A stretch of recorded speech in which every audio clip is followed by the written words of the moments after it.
حدیث اس طرح وعن البراء رضی اللہ تعالی عنہ قال خرجنا مع رسول الله صلى الله عليه وسلم في جنازة رجل من الأنصار فانتهينا إلى القبر ولما يلحد فجلس رسول الله صلى الله عليه وسلم وجلسنا حوله كأنما على رؤوسنا الطير وفي يدي عود ينكت به في الأرض فرفع رأسه فقال استعيذوا بالله من عذاب القبر مرتين وثلاثا زاد في حديث جرير ها هنا وقال وإنه لا يسمع قرون عليهم إذا ولوا مدبرين حين يقال له يا هذا من ربك وما دينك ومن نبيك قال حناد قال وياتيه ملكان فيجلسانه فيقولان له من ربك فيقول ربي الله فيقولان له ما دينك فيقول ديني الإسلام فيقولان ما هذا الرجل الذي بعث فيكم قال فيقول هو رسول الله فيقولان وما يدريك فيقول قرأت كتاب الله فآمنت به وصدقت رواه ابو داؤد في کتاب السنہ. ایک صفحے کی پوری روایت پوری امانت کے ساتھ پیش کر دی گئی.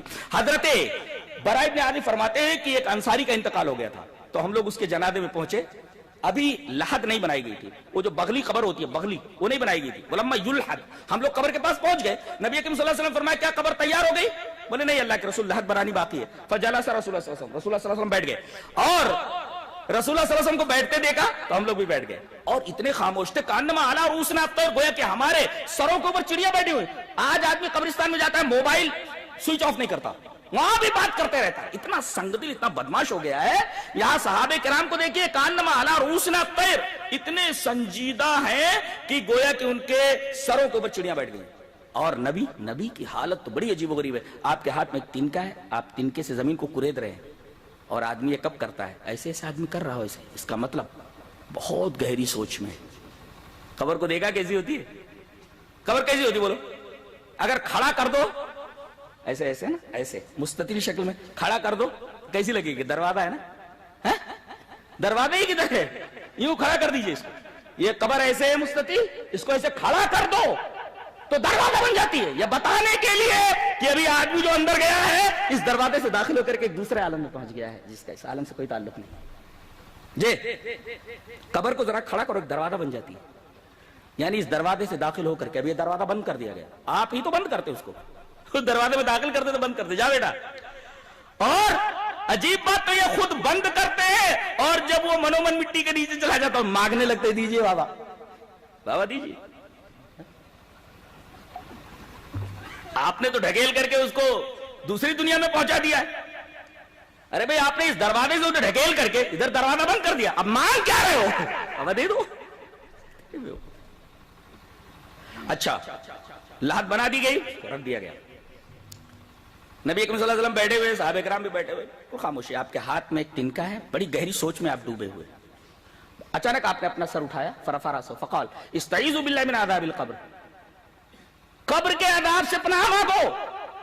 آپ نے 2 مرتبہ کہا یا 3 مرتبہ. اس سے یہ پتا چلا کہ قبر کے اندر عذاب ہوتا ہے. اچھا یہیں رکے رہیے, ایک حدیث اور پڑھ دیتا ہوں. حدیث مسلم شریف کی روایت ہے.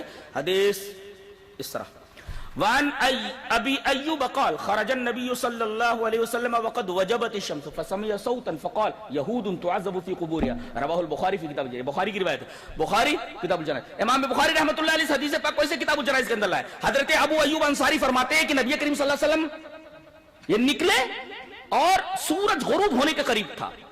وقد وجبت الشمس اے قد قاربت الغروب اے قد قاربت الشمس والغروب, سورج غروب ہونے کے قریب تھا. اچانک آپ نے ایک آواز سنی. آپ نے فرمایا جانتے ہو یہ آواز کیسی ہے؟ کیا؟ یہود تعذب فی قبورہم, یہودی لوگ ہیں جن کی قبروں میں عذاب ہو رہا ہے. یہ حدیث بتا رہی کہ قبروں میں عذاب ہوتا ہے. اچھا آگے حدیث چلتی ہے. نبی اکرم صلی اللہ علیہ وسلم فرمایا عذاب قبر سے پناہ مانگو. آگے فرمایا گیا ویاتیہ ملکان, رسول اللہ صلی اللہ علیہ وسلم نے ارشاد فرمایا 2 فرشتے آتے ہیں جن کا رنگ کیا ہوتا ہے؟ اسودان ازرقان, کالے اور نیلے ہوتے ہیں, بہت خوفناک ہوتے ہیں. اگر نیک ہے تو بہت اچھے بن کر کے آتے, بہت خوبصورت ہوتے ہیں. یہ تو بدبخت لوگوں کے لیے. اب آ گئے فیجلسان, بیٹھ اٹھ کر, ہمیں کچھ پوچھنا ہے, ٹیسٹ کرنا ہے. اب ایک سوال کر سکتے ہیں کہ ابھی تو فیصلہ کچھ نہیں ہوا جنت اور جہنم کا, یہ کیا مار پڑ رہی ہے اور کیسے کیا ہو رہا ہے؟ ایک بات یہ. دوسری بات یہ بتانی ہے کیا مسلسل عذاب ہوتا رہتا ہے؟